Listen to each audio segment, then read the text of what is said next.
Joel, I am. please do so. Caro, Here. Murphy Lopez, Here. Van Landuit, Here.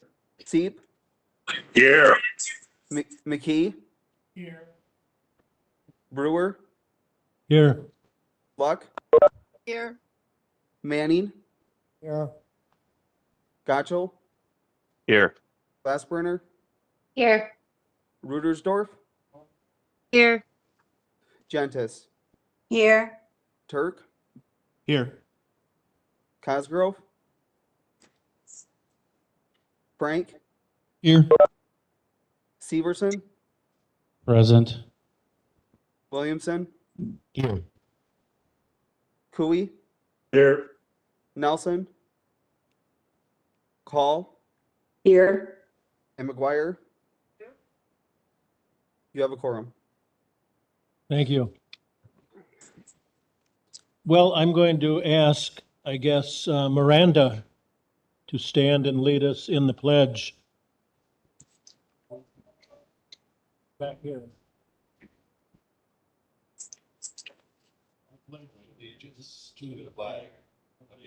Of the United States of America, America, and to the republic for which it stands, one nation, under God, indivisible, and justice for all.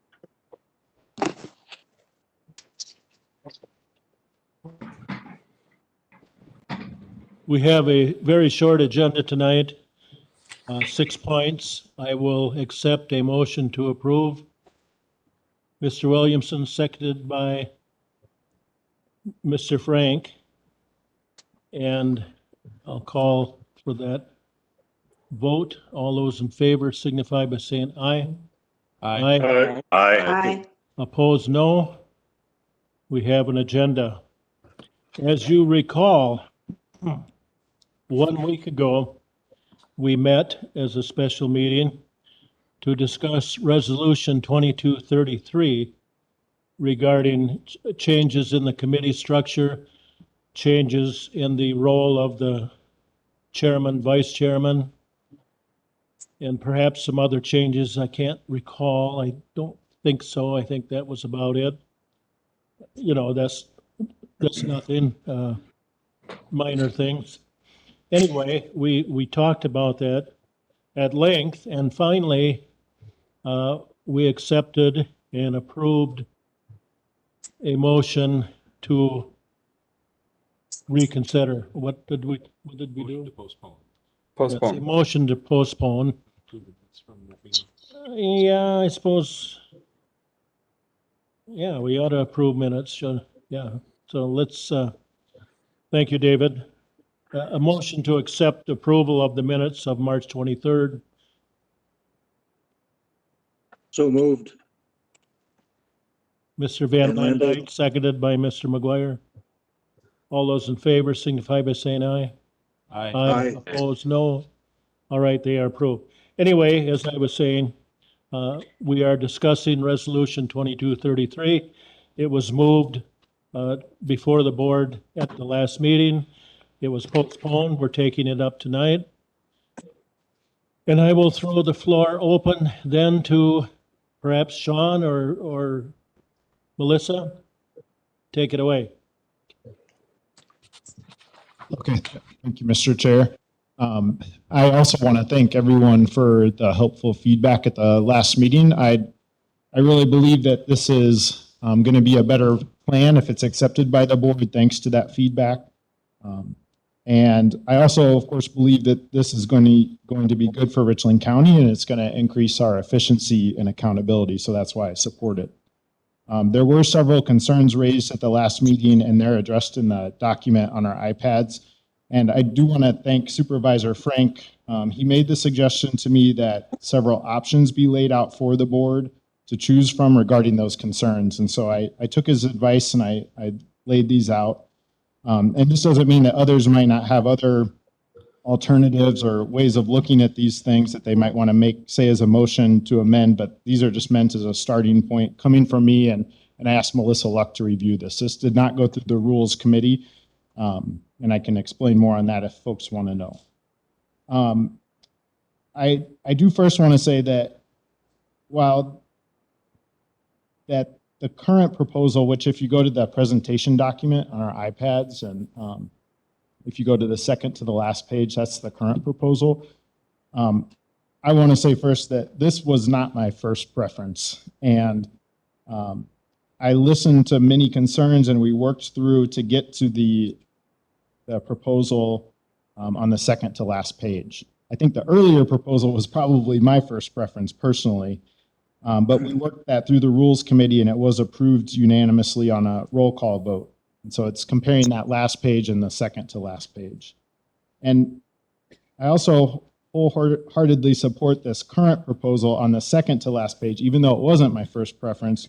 It wasn't my favorite, but because it responded to legitimate concerns from others. And I don't want my desire for perfection to get in the way of what's best for Richland County. And I think what would be best at this point is for our role as board members to be to set policies and budgets, and for staff's role to carry out the policies and budget. And I think moving county board members and department heads out of their silos will help us all think about each other's needs and not just ours personally or one department. And it will also allow Clint to be able to attend more meetings. Not that I want to commit him to attending all meetings, but I think it'd be great if you were at more of them. I do hope people had the chance to watch our meetings and that webinar on committee structure and right sizing. We announced both of those at previous county board meetings, but if not, I know it takes a lot of time to watch those things and not everyone has that time. We can answer any questions about the process that we went through and what we know about how not just La Crosse and Ozaukee counties do things, but also more neighboring counties, more rural counties like Monroe, Vernon, and Iowa, how they have done similar things, and how our own law enforcement and judiciary committee do things where they have 4 department heads reporting to one committee. I also know, I'm just going to say from the get-go, I know I can't answer every question. There's been a lot of questions about these proposals. We've addressed a lot of them through the Rules Committee and at the county board, and many of them will be addressed tonight. But I think my opinion is we're going to need the freedom to be able to address some of these in the coming months should this proposal pass through the appropriate channels of Rules Committee, and the county board, just how we always revise our rules or our committee structure document. So just some opening thoughts from me. On the second page of the documents, so where it says review at the top, just reviewing what this proposal as it stands right now would do. It would reduce the number of our standing committees from 18 to 9, allowing more of us to attend more meetings. Excuse me, Sean. Where are you now? Are you on the new material for today's meeting? I'm in the March 30th folder. Okay. Or on the March 30th website. Go back to that then. Thank you. And it's page 2. So it says review at the top. So what's on the screen right behind you and what folks can see on WebEx. So that reduction would allow more of us to attend more meetings to educate ourselves. It would also reduce the total number of committees from 54 to 39. It would spread the standing committee membership evenly amongst all county board supervisors, so it would give each of us 3. And it would allow, this is just to clarify, additional membership appointments to joint bodies. So those are ambulance, economic development, and Simons, and then other bodies. So it wouldn't necessarily be 3 for each person if some people had more appointments. And then finally, it would give each standing committee a representative on the 2 executive-like committees, Finance and Personnel and Rules and Strategic Planning. So one suggestion raised was that power might be consolidated in fewer hands at the last county board meeting, and it was especially raised regarding the executive committee. And so first, I just did some research. Sometimes it can be a little awkward to talk about power. We get a little uncomfortable with that sometimes, but I think the power to vote, the power to influence discussions, I think that's what we're talking about. And how many committees does each person have that power, and what type of committee is it? Is it executive or is it non-executive or what have you? So I just took a look through to see what our current setup is, how the power is currently laid out. So we've got these 18 standing committees. On the next, this would be the third page. Depending on the supervisor, it varies anywhere from you're on 1 standing committee to 9 standing committees. And the average is 4. And then if you go to the next slide, this is all bodies. So this is everything on the books today. And that varies from 3 to 11. We do have this issue about sometimes there's lack of communication between the finance committee and certain other committees. So we have 5 committees that currently have no representatives on finance and personnel, and those are audit, buried and recycling, health and human services, parks, and property. And then a little bit less of an issue, so that on the following slide where it says 1 committee in the big heading, 1 committee doesn't have representation on rules or strategic planning, and that's the child support committee. So it's less of an issue with this one. And then this is the issue that Supervisor Glassbrenner was speaking to last time about the proposal would consolidate the number of people on those executive committees down to 9. So I did the research, and currently there are 12 people who serve on those executive-like committees. And there's also variation here. There are 9 of us that don't have any executive committee role to play. There are 8 of us who are on 1 executive committee. 3 of us are on 2. And then 1 person is on all 3 executive committees. So if you go to the next slide, this is issue 1 and kind of how I laid this out, and I didn't talk to Supervisor Frank about this. He didn't look at any of this. He just kind of gave me the idea to lay out different options. So this issue of membership on executive committees, option A that's how it's laid out in the current proposal. It would require chairs of standing committees to serve on the finance and personnel and the rules and strategic planning committees. And I think there's some, I don't know if there's widespread support for that. So I laid out option B. Mr. Chair, Yes. Yes, go ahead. Go ahead, Mr. Sieb. does that mean that you would have 18 chairs from those standing committees on the executive or on the finance and personnel rules committee? Since you have 18 standing committees? Oh, no, you're reducing that, aren't you? Exactly. Oh, Yes. Yeah, so it would be 9 under the current proposal, 1 from Yes. each standing committee, and then the chair of the county board and the vice chair of the county board.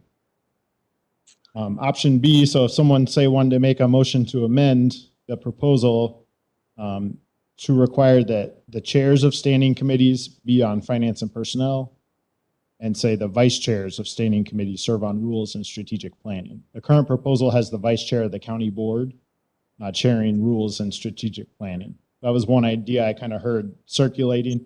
Another idea I heard circulating was option C. So if someone wanted to make a motion to amend, that standing committees could choose their representatives, and they may not be the chair or the vice chair of that standing committee. And then those basically appointees from their committee would serve on the finance and personnel and rules and strategic planning committees. Whether it's the same person or different, I don't know. It might get a little complicated if multiple people can say the chair of Public Works and the vice chair of Fair and Recycling were the same person, and if they were going to both be on finance and rules, that might get a little complicated. So I don't quite know how option C would work, but it's just out there for discussion.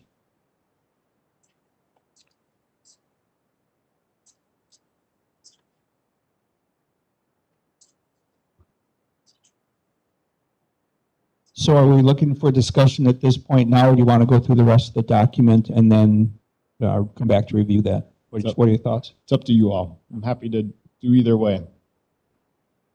Well, why don't we talk about issue 1 and hash that out? Perhaps that's the best way to do it.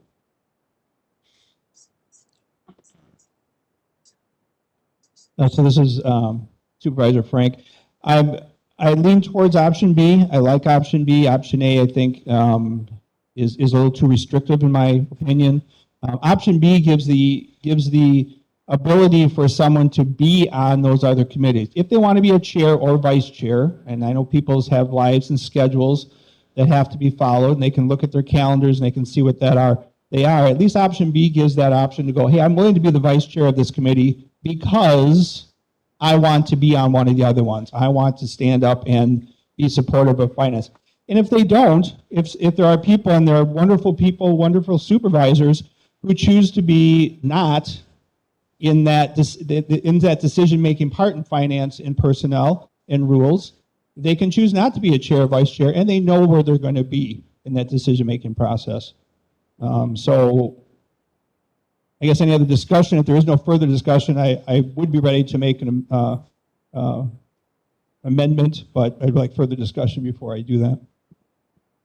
Can I Okay, speak? Who is this?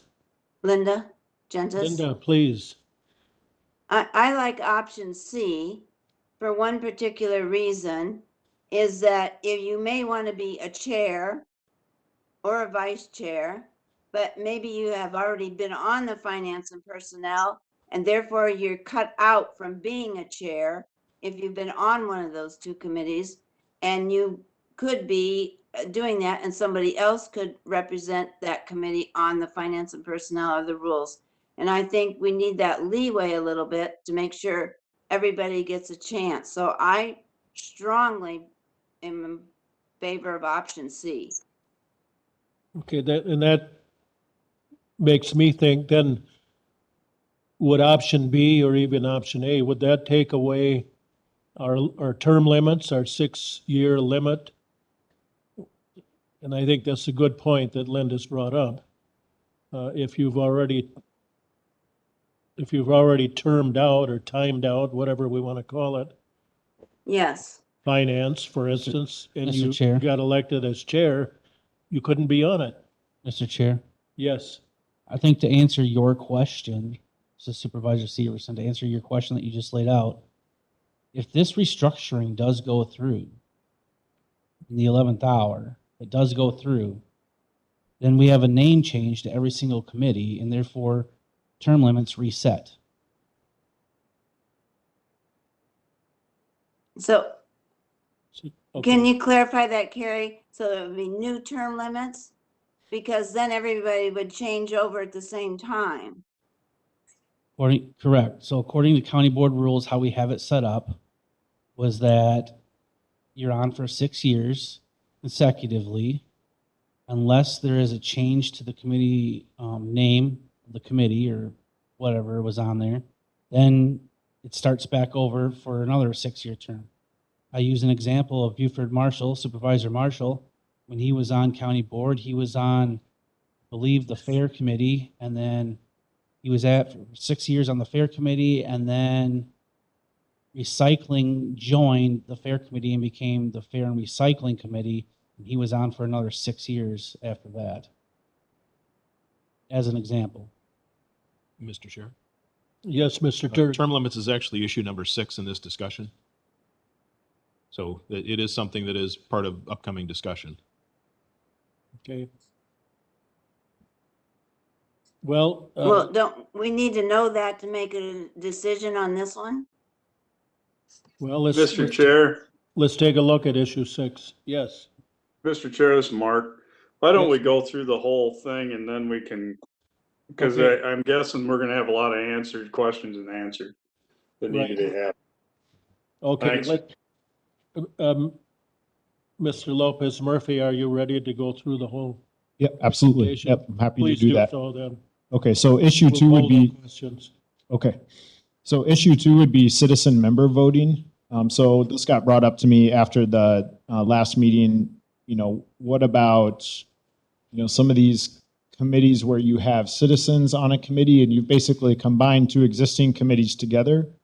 And would those citizen members be voting on matters for which they aren't necessarily appointed? So the example I pulled here is we do have 2 citizen members who are on the Veterans Committee currently. And if All right, how many?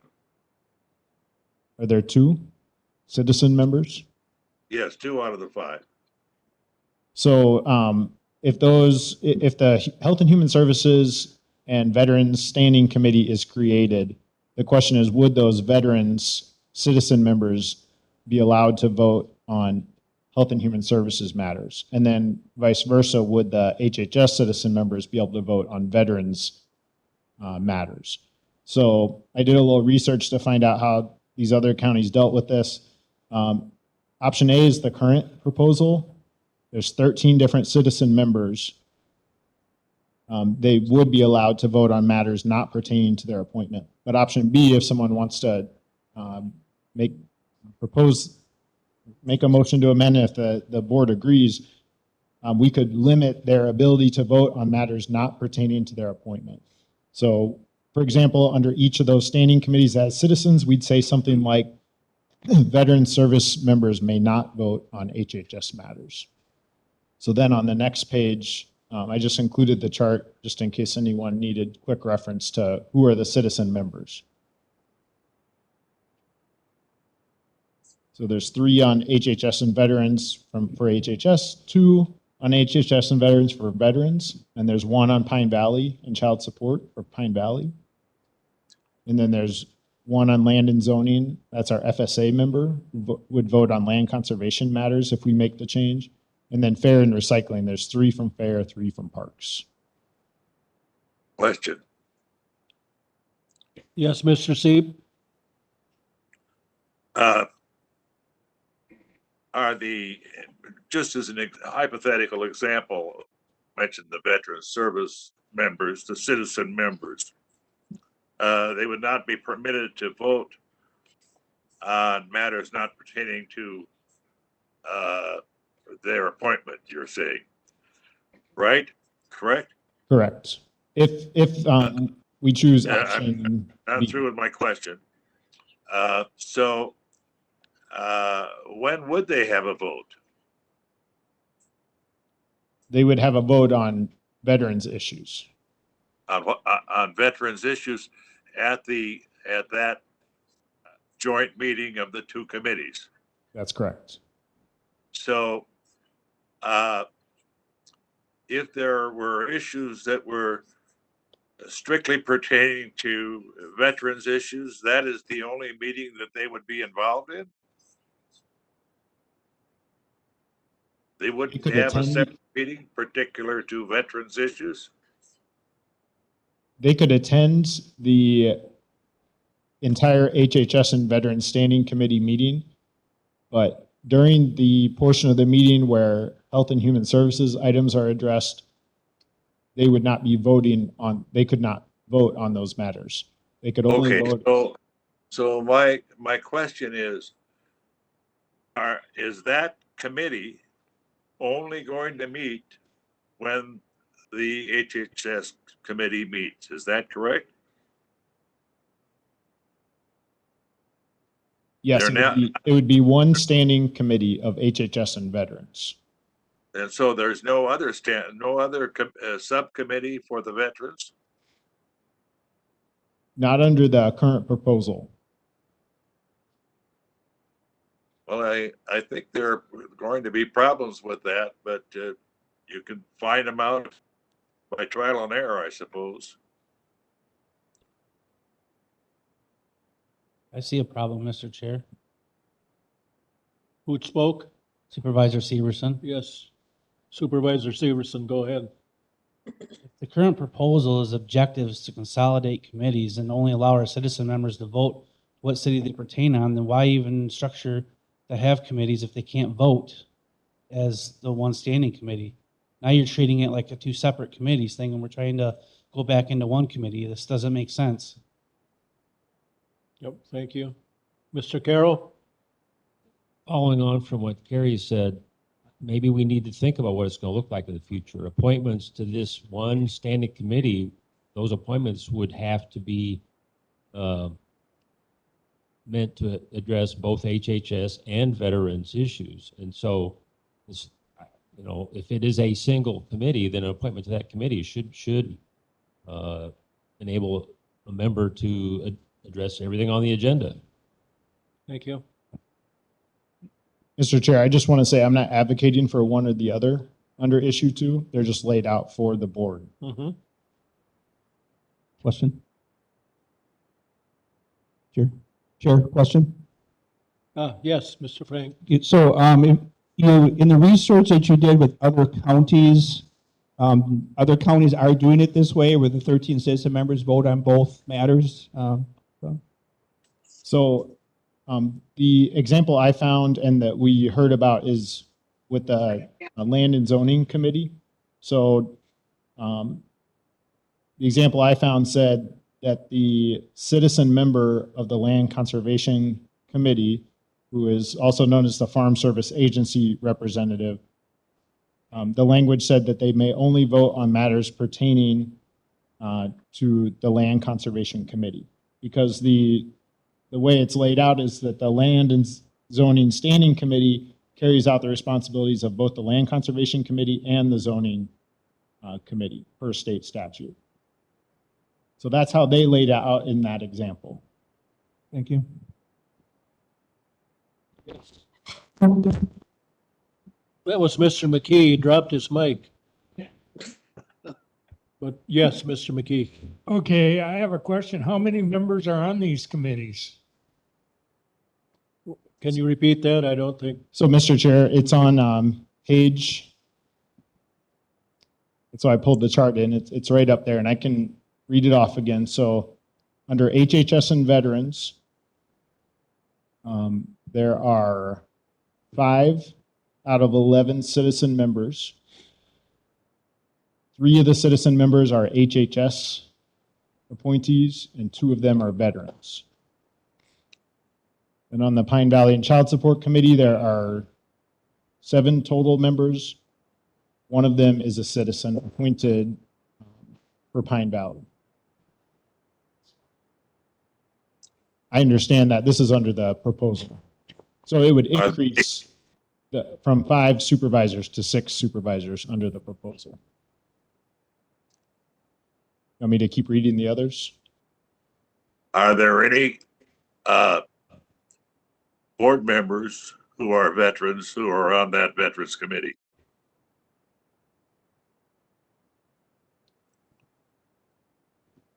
So under the proposal, I'm going to have to look that up and hold on to that question.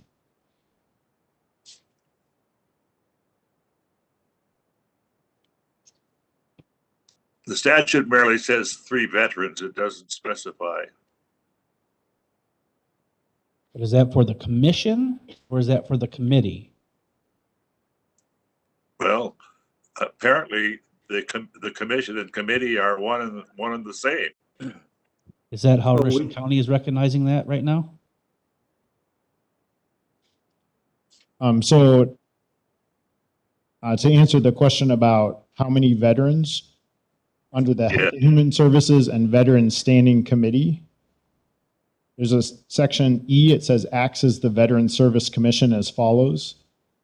1 or 2 county board supervisor members shall be a veteran. Of 2 non-supervisor members, both shall be Richland County residents who are veterans. So it'd be 3 or 4.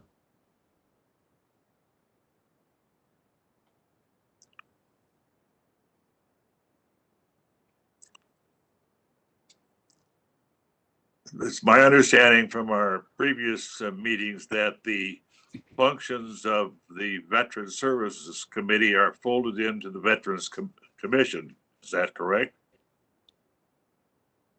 There's no. Yes.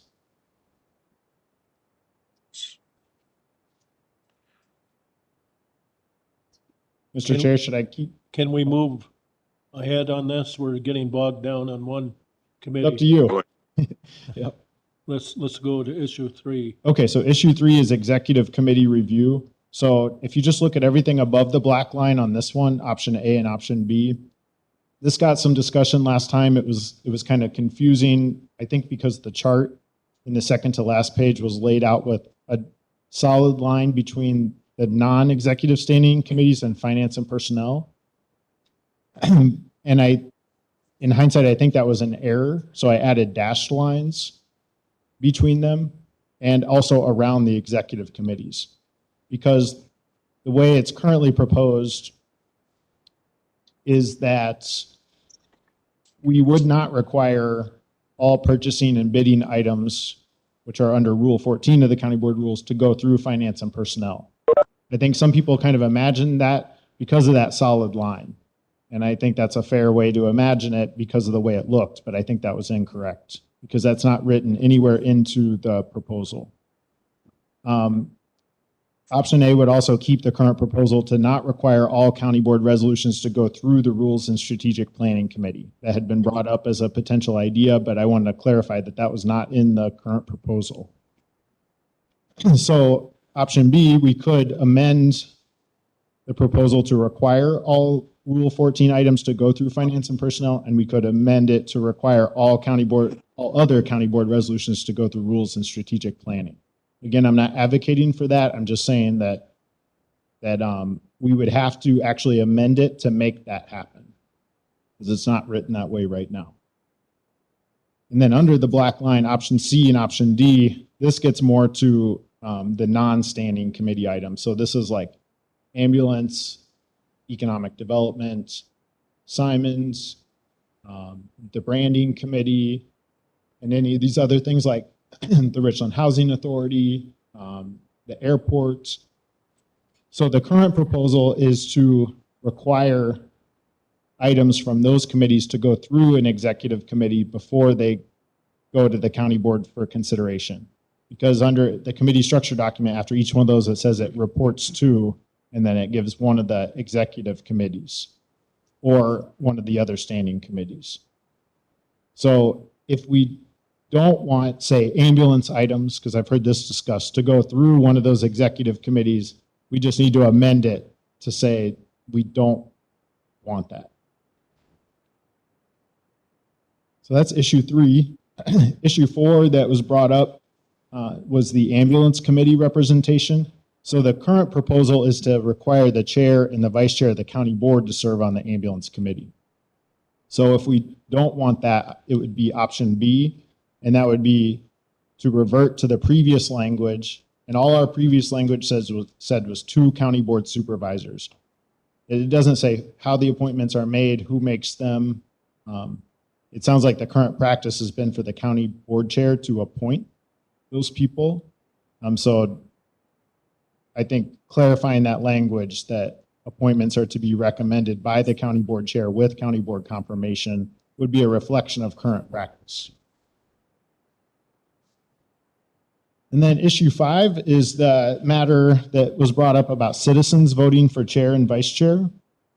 So the current proposal is silent on that matter and doesn't say whether citizen members can vote for chair and vice chair of standing committees. It's obviously what's happening right now, but under this change, option B would give them explicit ability to vote for chair and vice chair of those standing committees where they're citizens. And then option C would be to not allow them to do that. So status quo is option A. Okay, Okay, things are back up. Okay, I think we're all back then. So We have a quorum. Sean, you were saying, I'm not sure where it cut off, so if issue someone 5, I think. on WebEx could fill me in. Do we have a quorum though before we start up again? Well, we probably should. I know Supervisor Glassbrenner had to leave, Glassbrenner's on. but is she there? Yeah. Like personally? I think she had to go somewhere real quick. Are you requesting a roll call? Well, maybe.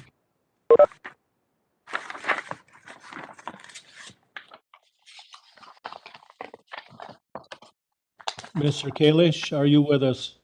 I am. I guess we'll have to do another roll call to see who we've got. All right. Sorry. That's all right. Let me just get. Okay, so Caro, Here. Murphy Lopez, Here. Van Landwit, Here. Deep, McKee, Here. Brewer, Here. Luck, Here. Manning, Here. Gotchel, Here. Glassburner, Here. Rudersdorf, Here. Gentis, Here. Turk, Here. Cosgrove, Frank, Here. Severson, Present. Williamson, Here. Cooey, Here. Nelson, Call. I see you. McGuire. Okay, and I'll go back to Don. See, were you able to reconnect? Okay, well, you have 18 out of 21 present. And I see Peg Call's image, so I know she's present. Mr. Chairman, I think I'm back on now. And Okay. Mr. Sieb. So now you're back to where you started. Unless Cosgrove or Nelson have joined, you have the same folks you had before. But we have a quorum. Thank you, thank you. Mr. Yeah. Chairman, I had a notice that said the meeting has ended and closed. Yes, there was a technical difficulty, Mr. Sieb. Oh, We're I'm glad back. it wasn't me. We're back. So, Sean, issue 5, were we through that? I don't know. Where did it Citizen end voting? for WebEx folks? What was the question? Issue 4. Issue 4? So you all didn't hear anything on issue 5? Mr. Chair, I heard you talk about option B for issue number 5. Okay, so then to pick up from there, option C would be to not allow citizens to have the ability to vote for chair and vice chair of certain standing committees.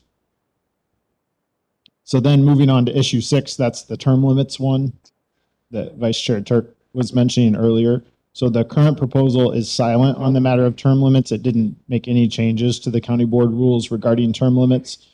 But I've seen potentially 3 options. Maybe there's others that you all want to suggest, but we could amend to reset term limits for members of standing committees with a name change. So kind of what Supervisor Severson was saying has already happened in practice. We could spell that out.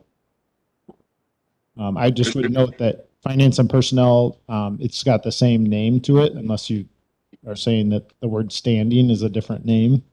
I believe that one's exempt anyway, isn't it?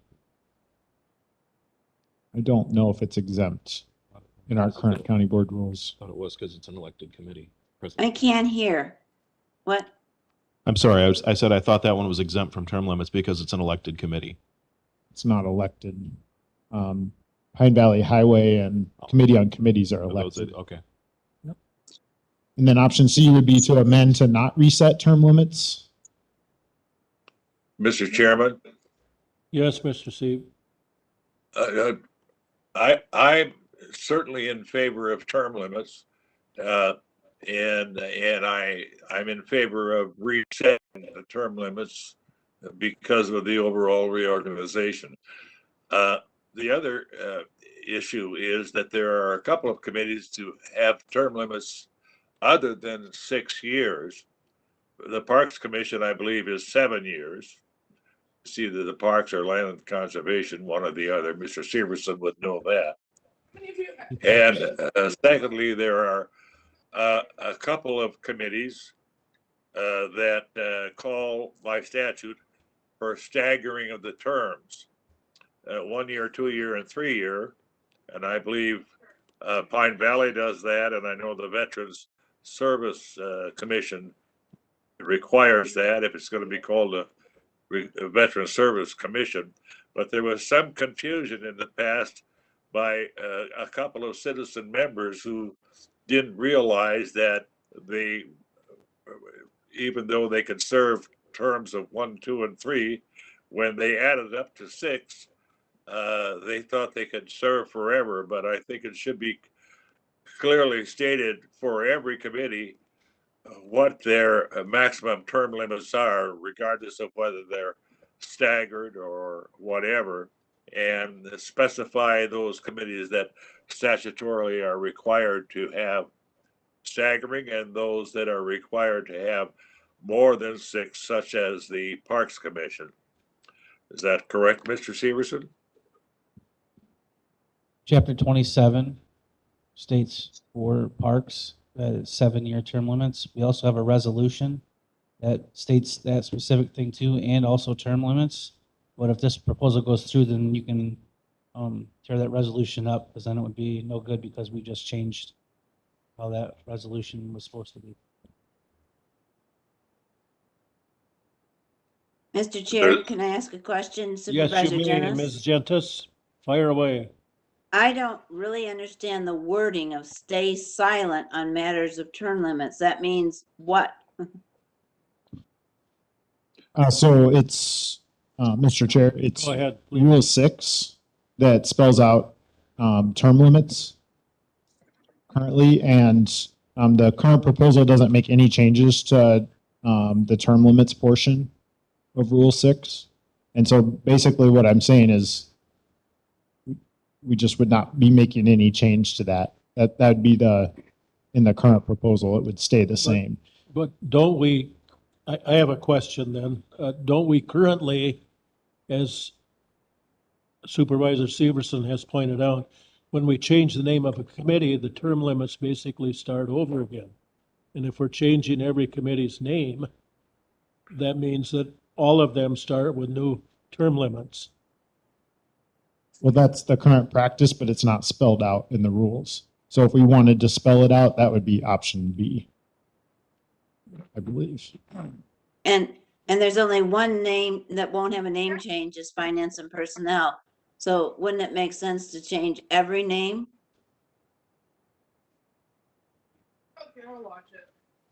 Well, and I guess if we wanted to say that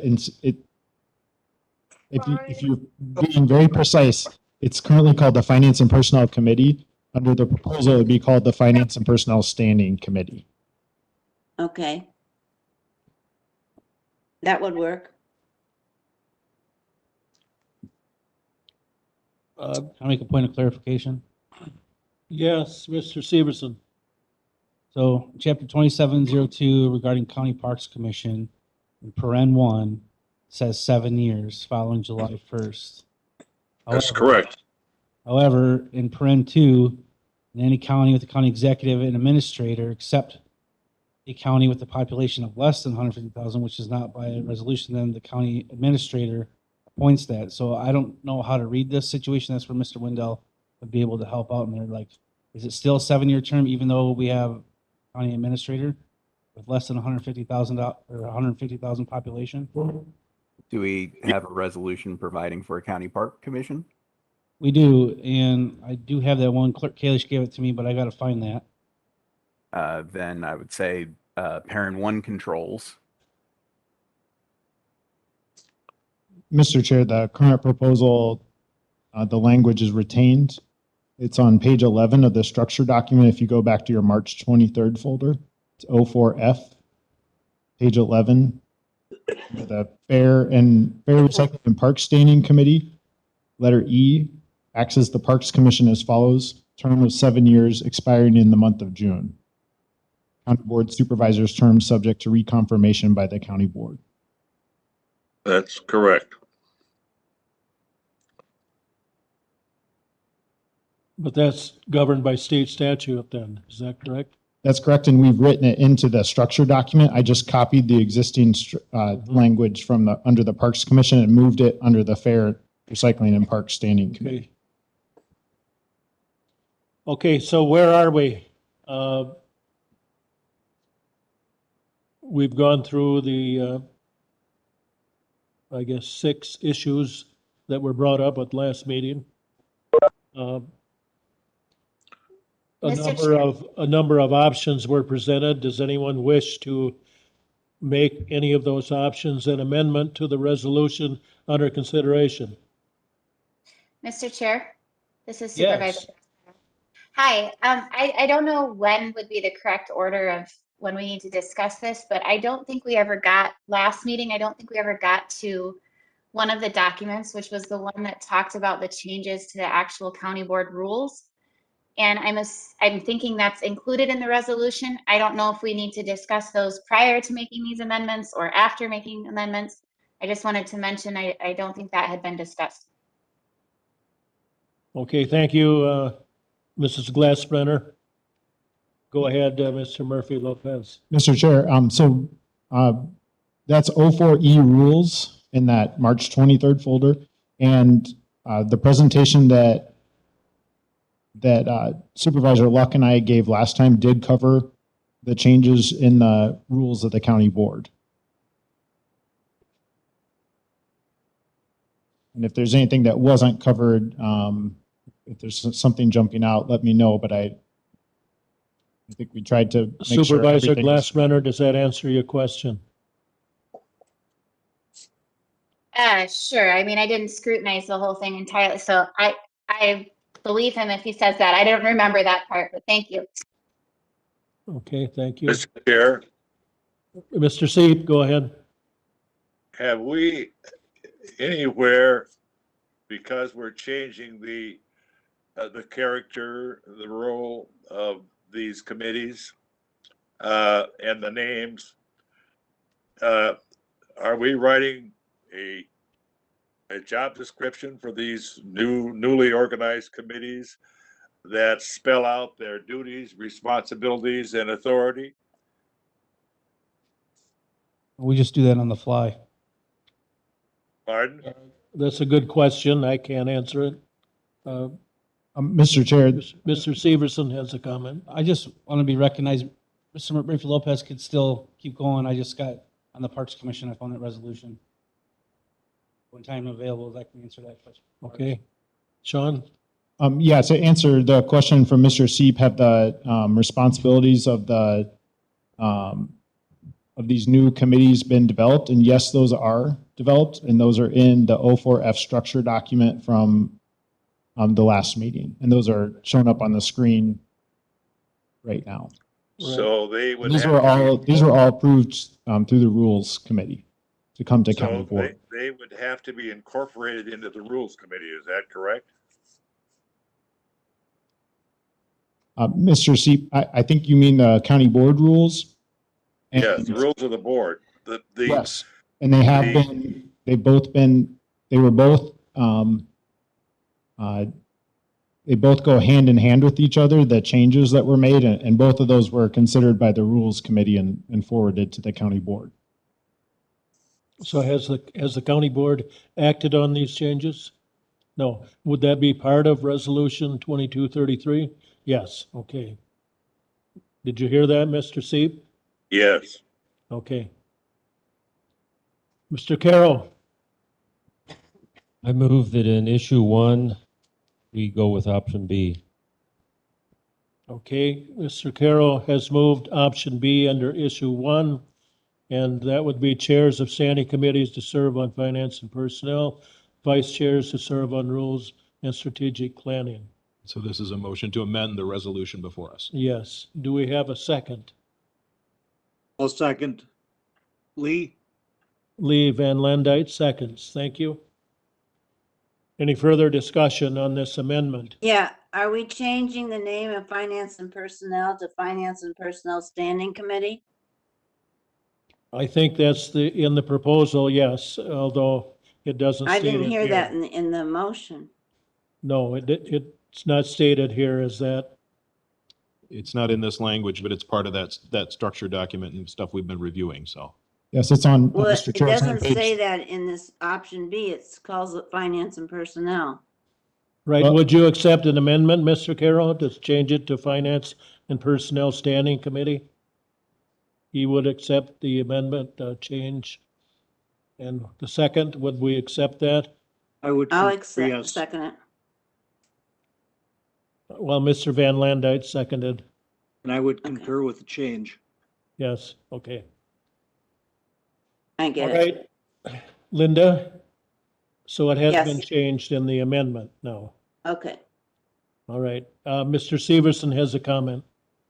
I just would be more in favor of option C and not with option B because it would limit what a person could do as far as maybe they are the chairperson, but then finance and personnel meets one day and that person is working and they can't meet during the daytime, so then that limits them. And also for the same with rules, where this time that person could say, hey, does somebody else want to be on that committee for us, represent us?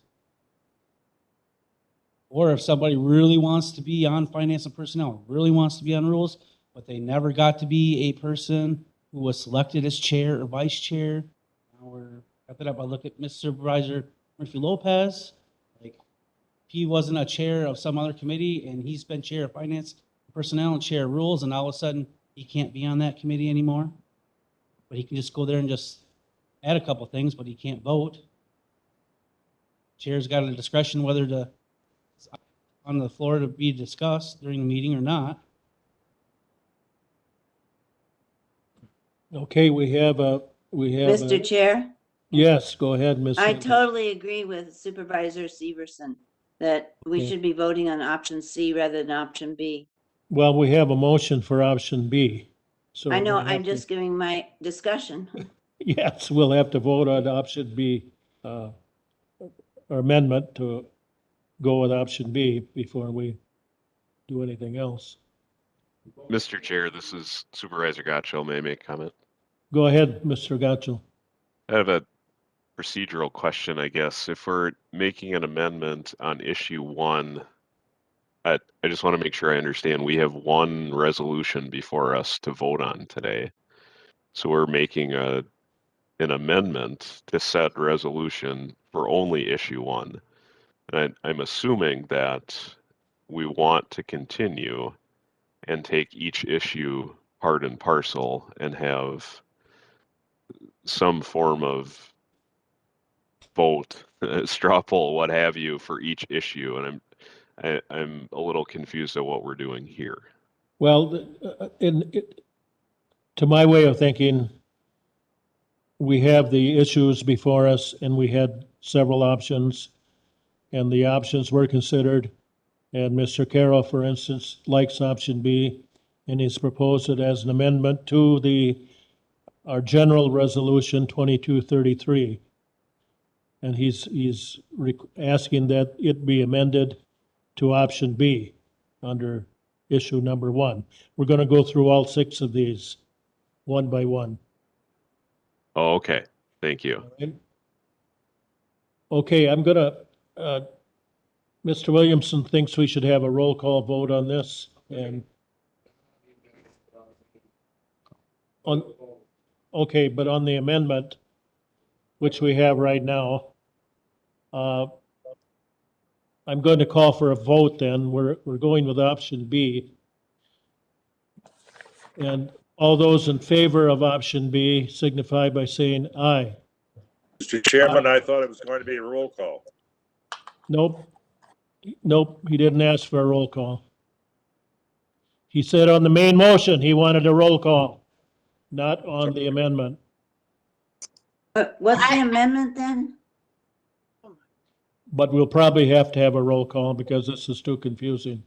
Are you going to make an amendment to the amendment? Yeah. Okay, we've got option B as an amendment. Does everyone understand what option B is?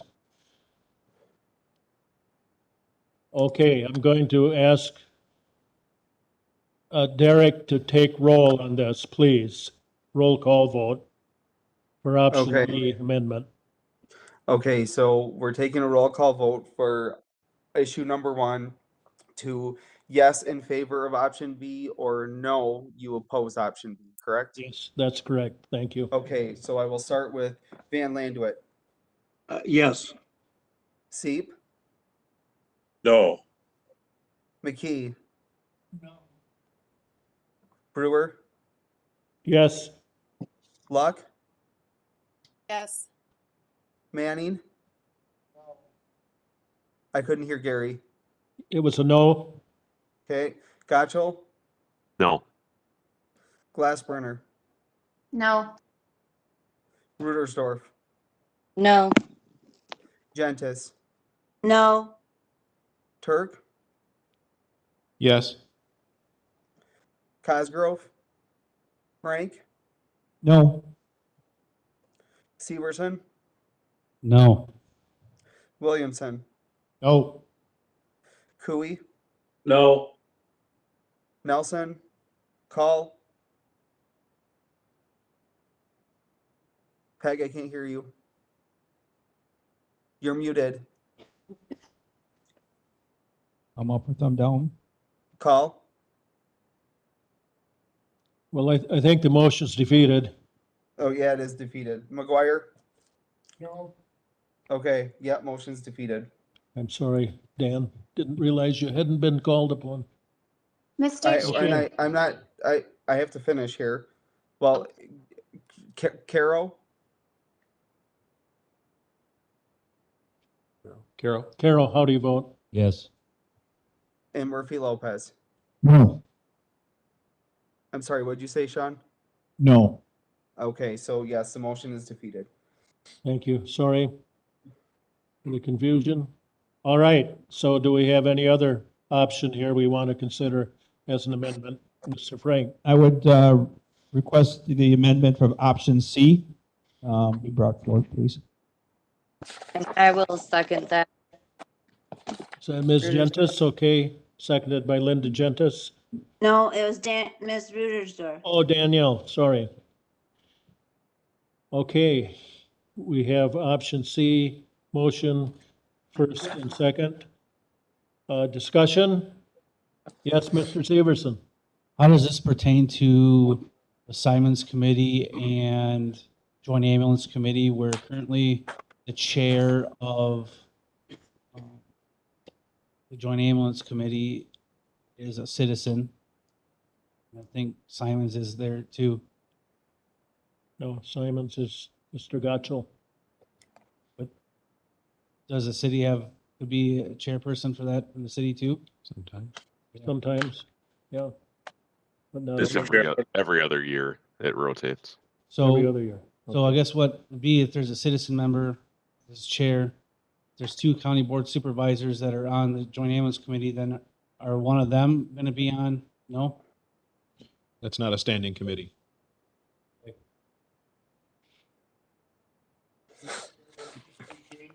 It's a good point. It's not a standing committee. Mr. Chairman? Mr. Seep, one moment, please. Mr. Williamson, please speak. Do we need to change the verbiage like we did in the last try to appease? To what? What are you suggesting? The finance and, where it says finance and personnel, it should say finance and personnel standing committee. And Yes. making the motion, I would agree with that. Okay. We're changing the wording to standing committees there under option C. Everyone understand that? Yes, I have a question. Yes, go ahead, Mr. Seep. Mr. Chairman, we had a rule at one time that in a case where there was a majority of on a committee of county board members, that only a county board member could chair that committee. Is that rule still in effect? I can't answer that, Mr. Seep. I don't know. Is the thinking, Mr. Lopez Murphy, that is that the case? If I was we just- have I don't Yes. recall that. It is, it's the case under the current proposal to, under the Fair Recycling and Park Standing Committee, that I think that would be our only example of a committee that has more citizens than, well, I don't, maybe that's not the question. The chair shall be a county board supervisor is what it says. And I believe that's the old language as well. So Not the mistaken. answer to that is yes, we want the chairs to be board supervisors. Now, in a case where you have a committee where there are, for example, I hate to harp on this one committee, but you have 3 veterans on a committee and 2 are citizen veterans. You would have a citizen veteran possibly reporting to the county board instead of a county board member. I think a county board member should be a chair of any of those committees, except for whatever exceptions the committee was that we want to make if it's necessary. I think that's the idea, isn't it? It's the same for the Health and Human Services and Veterans Standing Committee. It says the chair shall be a county board supervisor under the current proposal. Correct. Good. Okay, option C. All those in favor of option C signify by saying, and the amendment for option C, signify by saying aye. Aye. Aye. Opposed, no. Hey, we've got an amendment. Let's go to issue number 2, citizen member voting. The two options there were current proposed to allow 13 citizen members to vote on matters not pertaining to their appointments, or limit citizen members' ability to vote on matters not pertaining to their appointments. Mr. Chair, this is Supervisor Gotchel. I would strongly recommend that we keep option A for reasons that Supervisor Severson brought up. So I'm now understanding that doesn't require an amendment. I guess I have nothing to say then. Well, that's right. It would be in the current language then. So you want to leave it alone, in other words. Correct. Okay. Anyone else? Okay, so we want to keep the current proposal to allow the 13 citizen members to vote on matters not pertaining to their appointment. Okay. All right. We'll go to issue number 3, executive committee review. Keep the current proposal to not require Rule 14 to go through finance and personnel, or keep current proposal to not require all county board resolutions to go through rules and strategic planning. That's all one thing. Or option B, amend to require Rule 14 to go through finance and personnel. Amend to require all other county board resolutions to go through rules and strategic planning committee. Those are the first two options. Option C, keep current proposal to require non-standing committees to go through an executive committee before county board consideration. D, don't require this. Any thoughts? Yes, sir, Mr. Manning. Option B, I've got a question on, does that pertain to any amount of purchase or any amount of bid? I know right now we have, like, if it's under a certain amount. Well, for instance, you're on highway committee, and I think your authorized expenditures, I think up to 50,000. Mr. Chair, no changes were made under Rule 14 under the current proposal. So all those, the way it's done now, if the proposal is adopted, it would continue to operate that way. Under option A, then? Is that what you're saying, Sean?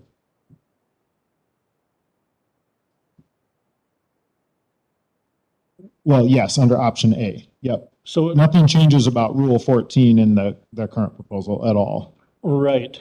The idea, I think some people were just, saying, does this proposal require everything to go through finance and personnel, like all finance related items? And does it require all other resolutions to go through rules and strategic planning?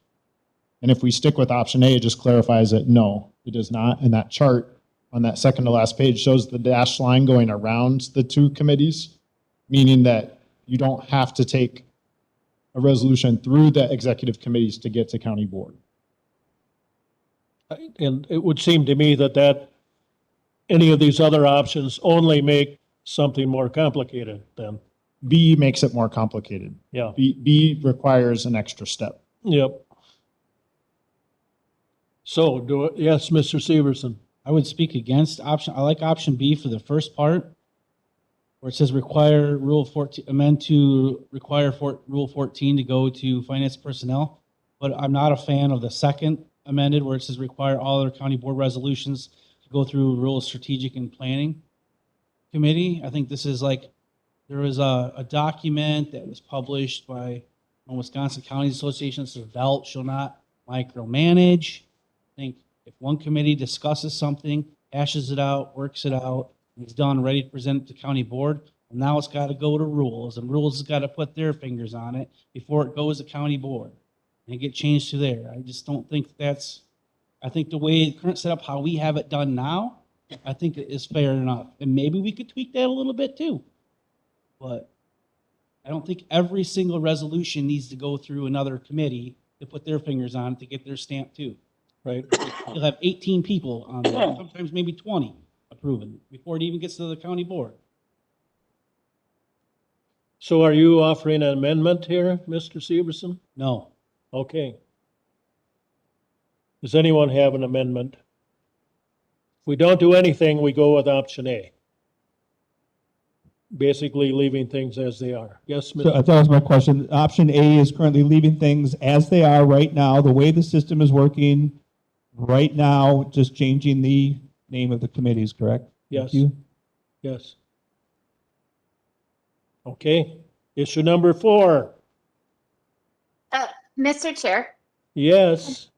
may I ask a question before we move on to issue number 4? Yes, you may. I thought of this earlier and then I forgot to ask it. I wasn't sure the appropriate time.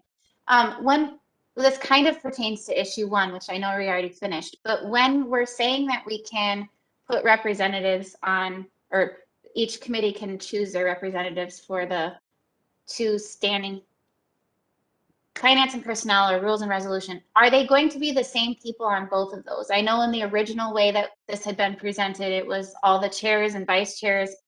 And so it was 9 people that are the same on both of those 2 committees.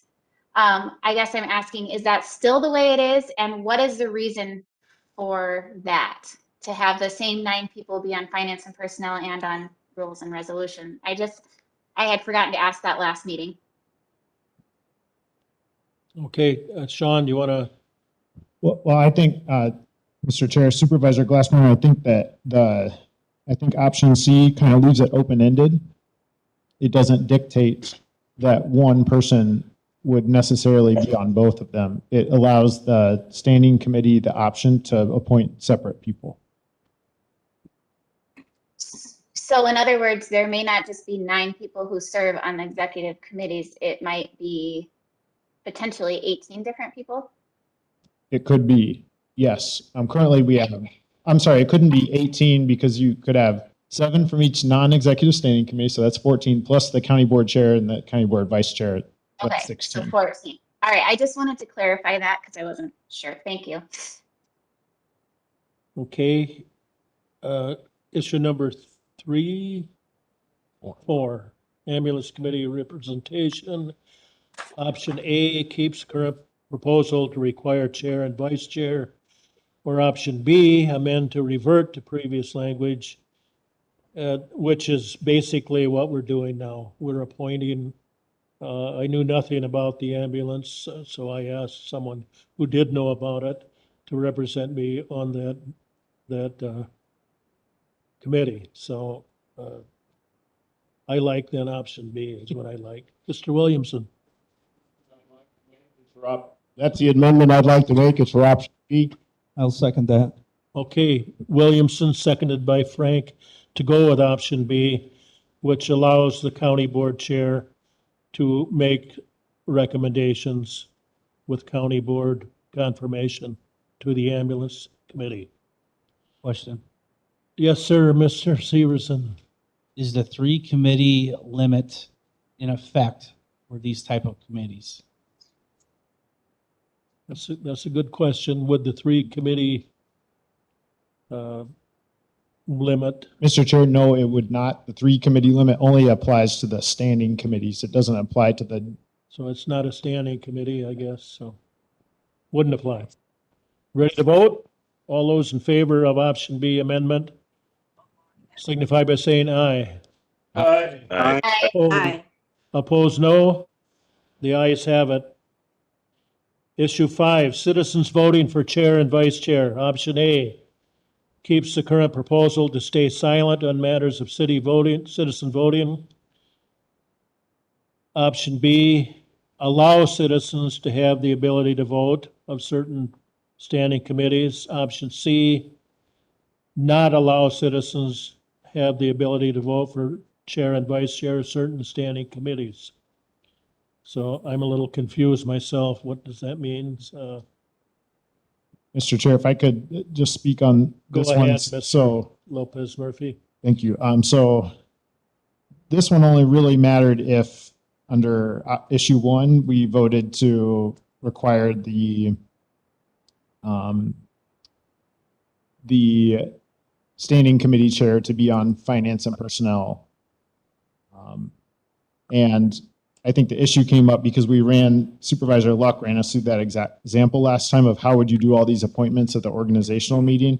And that person would have to be chosen at that meeting to go on to finance and personnel and or rules and strategic planning. So I need to collect my thoughts on this one.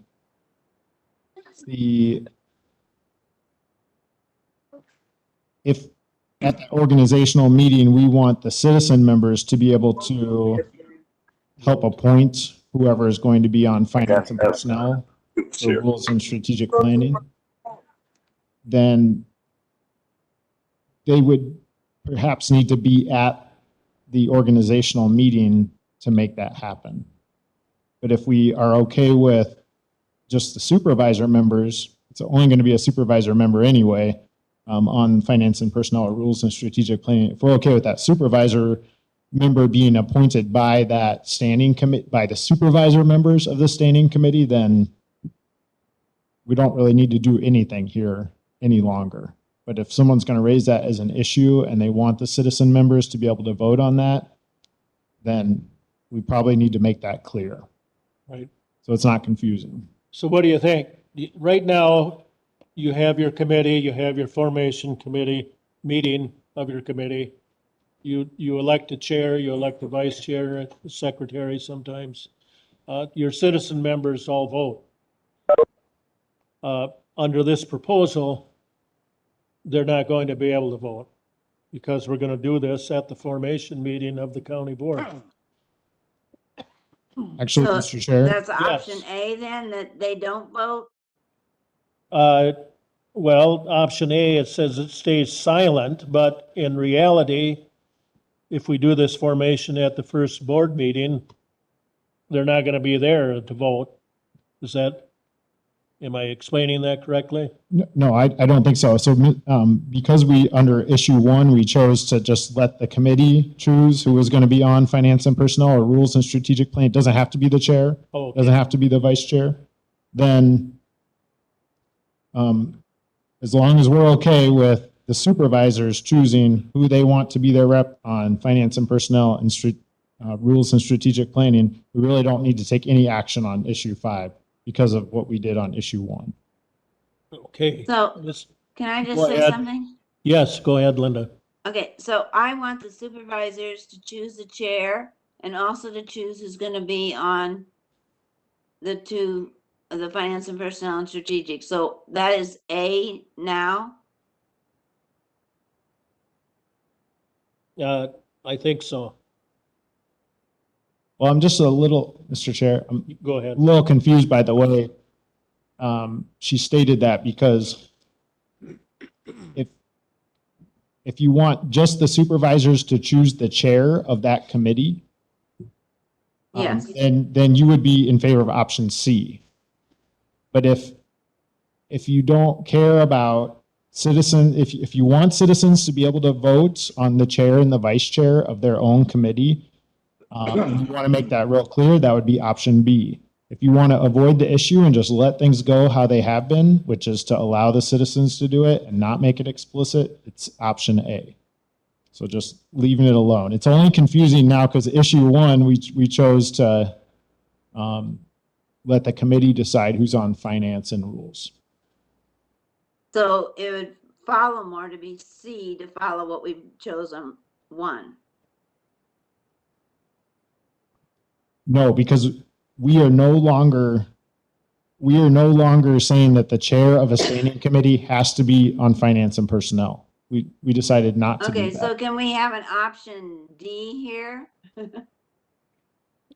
Well, whatever. Do you have Do you have that the supervisors would choose the chair of the committee and the vice chair, and also who will be on the Finance and Personnel Standing Committee and the Rules and Regulations and Strategic Planning Committee?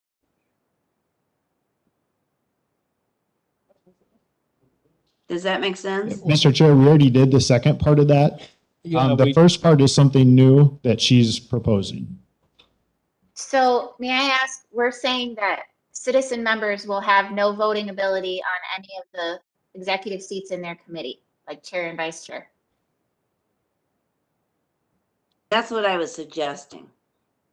And I think if we just leave it alone, that's the way it will happen. We would not ask the citizen members to come to the organizational meeting to help appoint those people. Mr. Chair. Mr. Carroll? Well, that's what I was going to ask. It's kind of an unspoken assumption. Is it impossible to have those citizens at the organizational meeting? Is the sequence too tight that we can't have that? We've never done it that way, but this is all new ground. I suppose we could, Mr. Severson. My opinion is if we have citizen members that are on there, they're representing our same constituents too, and should have the ability to vote for their leadership on that committee. Currently, there's a vice chair that's a citizen member on Fair. There's a vice chair that is a citizen member that is a citizen member on Parks. And then I remember back in, 2018, we created a committee of the county board to study the administrator, and there was a citizen member on there, and we allowed them to do the voting, but now we can't allow that. Right. I thank you, Mr. Severson. I personally have a problem with not having our citizen members have the ability to vote on all matters, not just things pertaining. Yes, Mr. McKee. Why can't we leave it the way it is? Like Pine Valley at their first meeting, they elect the chair and vice chair. Why do we have to do it during the organizational meeting? Well, it was to speed up the process, for one thing. Mr. Chair, Go ahead, if we Mr. waited, then we would not have a full finance and personnel standing committee until all those committees had met and elected their chairs and their representatives. That would be the sense of urgency for doing it on the organizational meeting night, I believe. Right. Mr. Chair, there are two separate issues here. One is the election of the chair and the vice chair, and the other is the appointment of a supervisor member to serve on finance and personnel and rules and strategic planning. We have now separated those out, because in issue one, we chose option C. So we no longer need to worry about electing the chair and the vice chair at the organizational meeting. It's no longer an issue because we chose 1C. Okay. So then what Mr. McKee desires is probably going to happen then. At his But first when we, committee excuse me. meeting, the members will elect a chair and a vice chair. Yes, Mrs. Gentles. Wouldn't we have to elect at the organizational meeting the appointments to the vice, finance, and the other committee? I just would not agree with the use of the word vice in that sentence. It's whoever that standing committee wants to serve on finance and personnel and rules and strategic planning. Just go back to 1C on the presentation. But I understand that, but at the organizational meeting, what would we do? I've been notified that WebEx is going to time out here once again, so I'm going to call a recess. And goodbye. I hope to.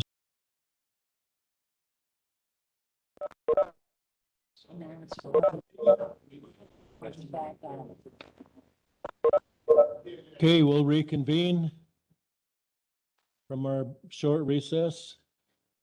Looks like everyone's back online.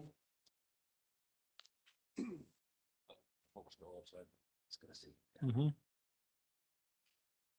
We have some people out enjoying themselves at the bowling alley bar, I think, so they'll be back. So where were we? Issue 5, we're just leaving it as is, I believe. Brings us to issue 6, term limits. Option A, keep current proposal to stay silent. Option B, reset term limits for members of the standing committee with a name change. Option C, amend to not reset term limits with a name change. Or D, eliminate all term limits. Mr. McKee.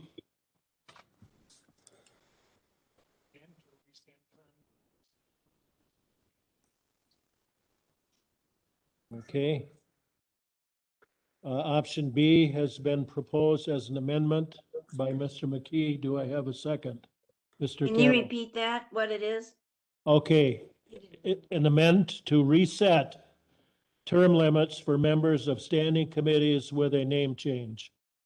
And all the standing committees have a name change now. Well, I believe so. Yep. Mm-hmm. Can we put the options back up on the screen?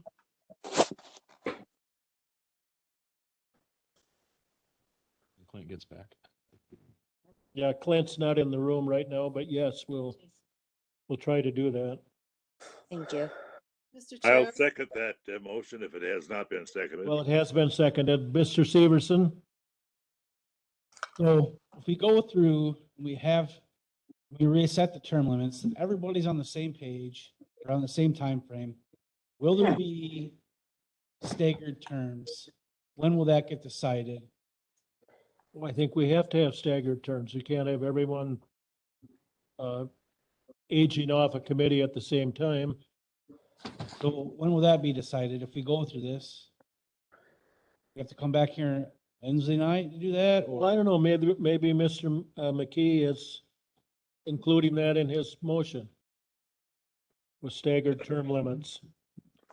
Yes, right now Pine Valley does have staggered terms, and I would assume that they would stay the same.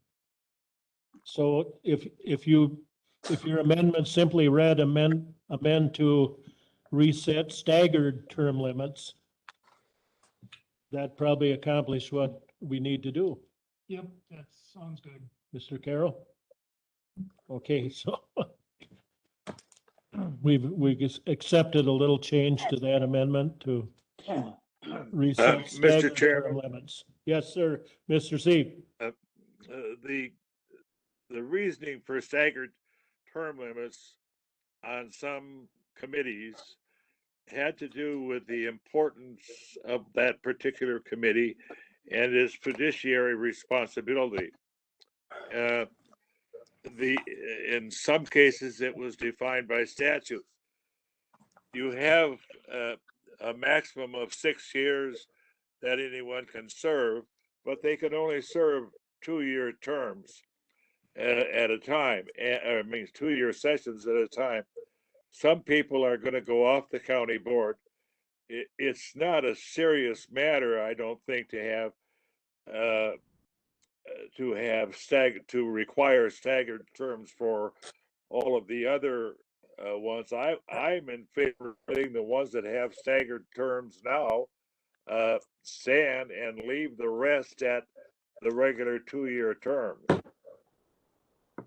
2 years, not 2-year terms, but 2 years at a time, and they can be reappointed or reelected for another 2 years and another 2 years until they reach 6. Not all members are going to reach 6 because they're going to go off the board. They're either going to resign from the board or not going to run again or be defeated. I don't think that's a major issue. Mr. Severson? I get where Supervisor Seep's coming from, and I can appreciate that. However, we got to think like every supervisor is going to stay on and every supervisor is going to get elected. And we just have to do it like that. Yeah, Okay. I guarantee he's probably, right, that's going to happen. But you can't think like that, though. Okay. Did you hear him, Mr. Seep? Well, I can think, differently than someone else. It's a question of whether or not one agrees with the thinking. Thank you for that observation. Mr. McKee? Can't you just, say somebody goes off the board and he's only served, 2 or 1 year of his 3-year term, point somebody to fulfill that 3-year term from the board? I think that's what we have been doing, Yeah. and it's worked. It's worked. That's why we need the staggered terms. And then when that happens, that's how that goes. So For example, right now, we've got option B, right? Yes, So can I ask a question? you may. So usually, and are we gonna still do that where we choose, we say which committees we want to be on, and then I think as a chair, you're gonna place people on committees, and then every Right. 2 years we'll do that again, so we could also choose to go off a committee. Is that true? Yes, that would be true.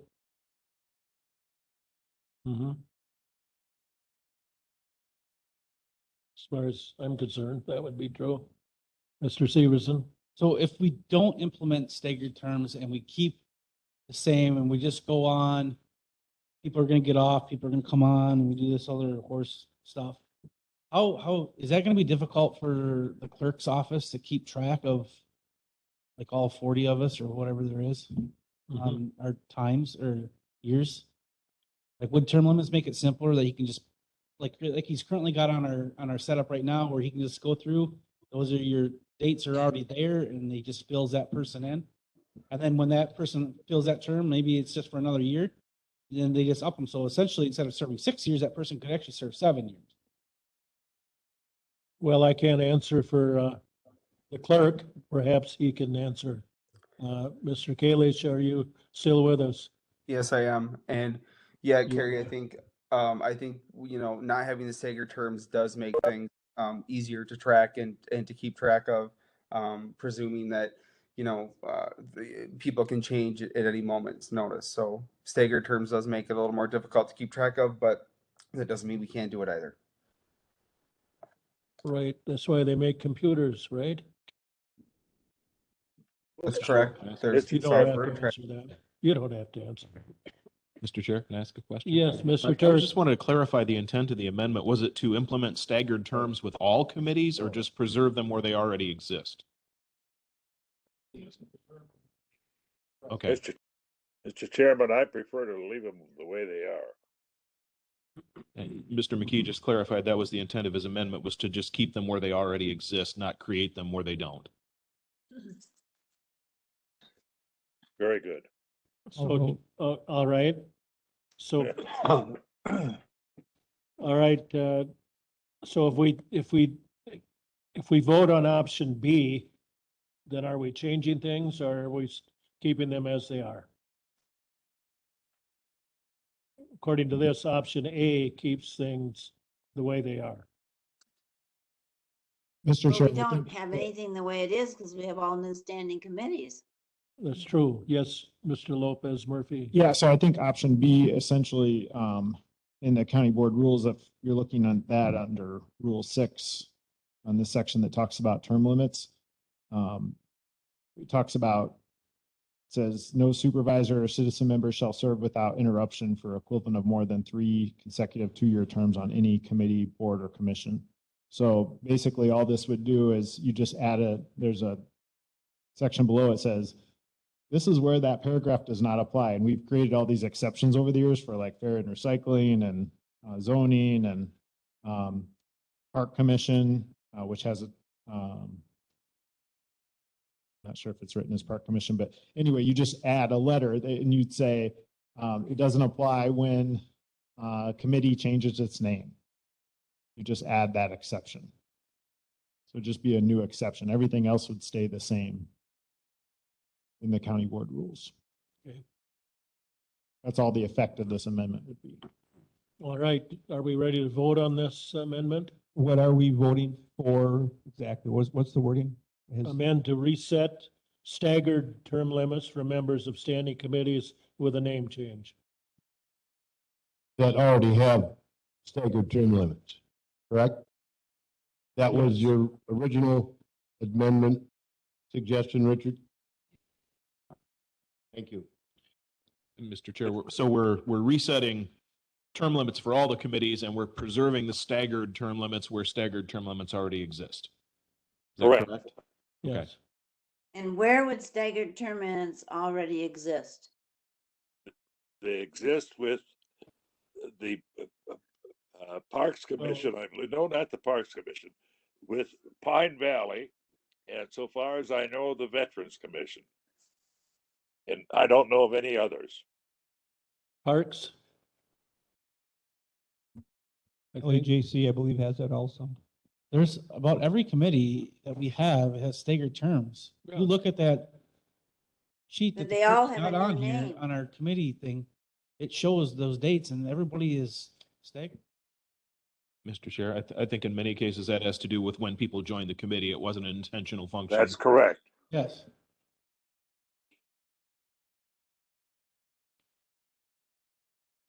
Well, I think I'll call for a vote on this. Good. All those in favor of the amendment to reset staggered term limits for members of standing committees with a name change signify by saying aye. Aye. Aye. Opposed, no. Okay. The amendment carries. No. You stated that you were gonna for standing committees with the name change. Okay, Mm-hmm. so it's a little different than Option Mr. B, Turk Don. stated it. It's a Under little issue different 6, than Mr. option Turk B. stated it. Well, I read it. The only change was staggered term limits. For those that already have staggered term limits. I think that's the assumption, yes. And those are only two that we know of. Well, probably, yeah. I don't know every committee. All right. Where are we? Current proposal As amended. as amended. So So we're voting on, Chairman, yes, Chairman, Mr. Cooey. Or whoever, who waved at me. Mr. Chairman, Yes, could I, just for the sake of my mind, could I ask Mr. Turk, is it, am I correct in understanding his statement that the, other than those committees that already have staggered terms, the other committees or the other standing committees with the name changes will be appointed or elected 2 years at a time. Is that correct? We clarified that was the intent of the language of the amendment, was to reset the terms for all the standing committees and just preserving the staggered terms where they already existed. Correct. So I'm saying those others would be 2 years at a time. I would assume so, since that's what we do. Okay. That's all clarification I needed. okay. Now we have, we've had several amendments here to the main body of the resolution. The next, Sean, if I'm rolling my screen, current proposal shows county board, 2 overarching committees under it, and then standing committees under that. Is that the This is the current the proposal. current proposal that we're voting on right It's now. just an illustration to show what's in all the other documents. This would represent though, all the wording. Okay, I don't believe any of the amendments changed any of the wording on this chart. so are we finally ready to vote on the original resolution 2233? Mr. McKee? Is this set in stone? If something doesn't work, can it be changed? Well, sure. Okay. I don't think it could be changed if this will be set in stone if it doesn't work. Well, we're the county board. We can make changes as we see fit. Well, then we're gonna be sitting back here again, talking through another 2 or 3 hours of trying to go back to the structure that we were at. Well, that's true. Oh, That's true. Anytime we change things though, that we run that risk, I guess. Mr. Chair, this is Should we Lee. do never make a change because we don't want to be here at a meeting, but go ahead. Mr. Chair, Lee Van Landijk. Yes, Mr. Van Linde. The way I see it is we've made changes, we're setting up a new program. And my guess is as time goes on, that bits and pieces that need tweaking can be tweaked. So it's not like we've just done going through the entire thing. It'll be just those pieces that need to be adjusted. So that's the way I see it, and I think this is a good idea. Thank you for the input. Anyone else? Okay, I have one issue, may be of minor concern. go ahead, Mr. Sieb. That is that if a standing committee is required to bring an issue or a matter, a proposed resolution to be resolved by another committee, either a lateral committee or a superior committee, that the chair of that committee who would bring it forward to the next committee for approval would be required to confirm, there should be a method of confirmation that whatever issue is being brought forward has the majority support of the committee that he or she is representing. In other words, we should not allow a chair to act alone and speak without having run the issue by the committee and having had a vote on it. All on the principle that all issues should be decided at whatever committee level by majority vote, whatever movement action is required of it. Yes, thank you. Mr. Sieb is raising the issue of the Maverick committee chair voting against the wishes of his committee when he gets to the overarching committee. So does anyone else see that as a potential problem? I've seen it happen in the past over the last 10 years, more than once. Mr. Severson? I agree. You can't force somebody to vote how they're gonna vote. Well, You they vote the should way you wanna respect. vote. That's, So the committee acts as a body, and a single member must represent the body's action. Mr. Chair? Yes, go ahead. This sounds like a separate procedural change that's being talked about, and perhaps that should go through rules and resolutions prior to us discussing it here at the full board. this didn't. I'm fine with that. Okay. All right. I'm going to call for a vote then on resolution 2233. Mr. Severson? Mr. Chairman, I think this is probably a big step for Richland County. to be making as far as a structural change. And if you look at this resolution, we have about 4 or 5 other several things that are lumped into this one resolution. And I think that we need to start out small and work our way big. And by that, I mean that we have an end goal, and this may be our end goal where we want to go. We should end up starting out smaller, and we got the groundwork laid. Let's make the foundation right now and then build off of that foundation to get to our end goal and implement that in steps over a couple years, 3, 5 years to our end goal, not just all at once. And see how this little foundation that we have works out for us. And then if we like it 6 months from now, let's implement this in there. Let's implement that in there. We go from that.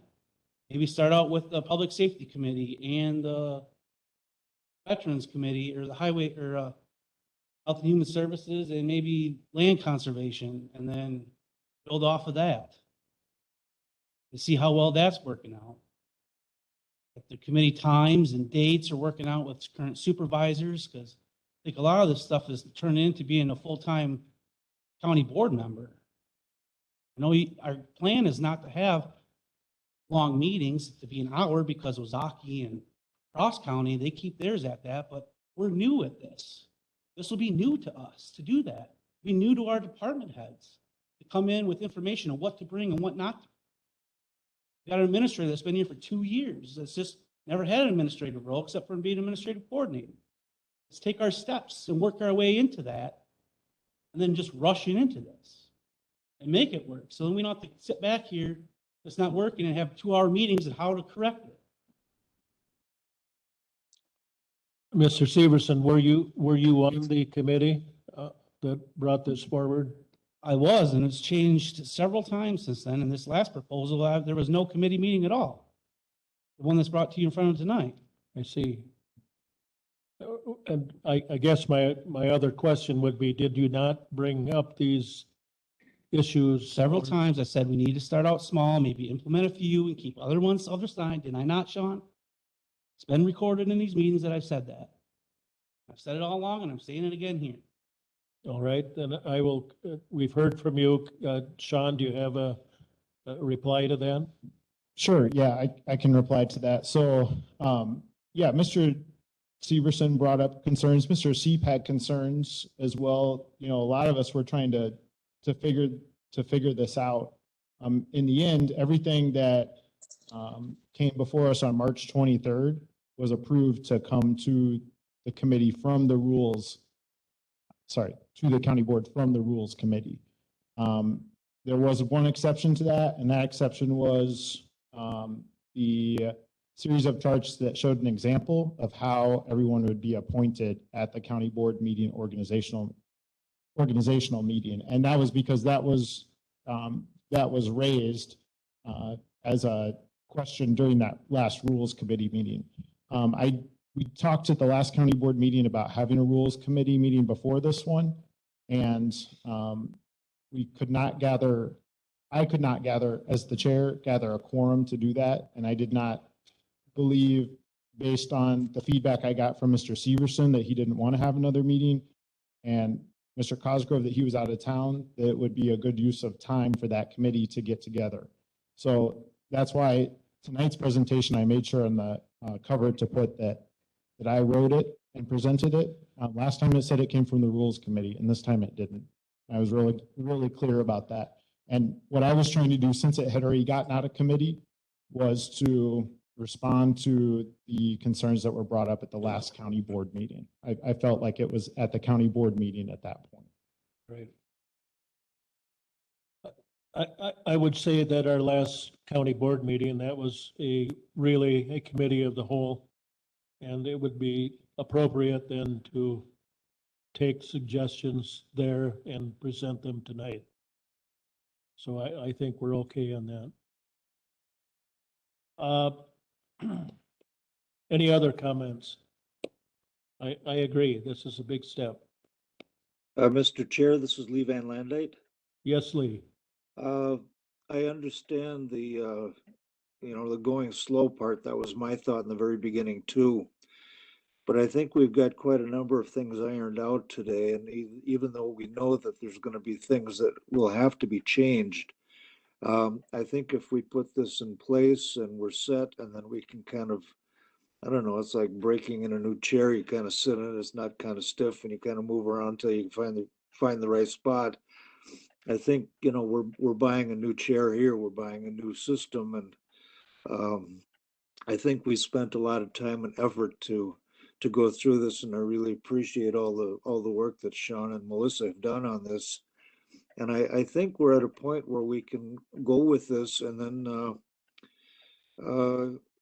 as was said before, we can just kind of go back and kind of change things as we need to. Everything needs to be broken in, and that's exactly where we're at right now. So we're buying a piece of legislation here that we know is going to have to be changed, but I think we've got a good basis, and that's kind of where I'd go with that. So thank you. Thank you for your comments. I'm going to call a roll call vote then on the main resolution with the amendments. Okay. Mr. See- Kalish, and a yes would be for the 2233 with the amendments. And a no is a no. Okay. Seep. Seep. I'm going to abstain. McKee. McKee. Brewer. Yes. Luck. Yes. Manning. I couldn't hear Gary. No, it was a no. Thank you. Gotcho. Yes. Glassburner. Yes. Rudersdorf. Yes. Gentis. Yes. Kirk. Yes. Cosgrove. Excuse me. Frank. Yes. Severson. No. Williamson. Yes. Cooey. Yes. Nelson. Call. Yes.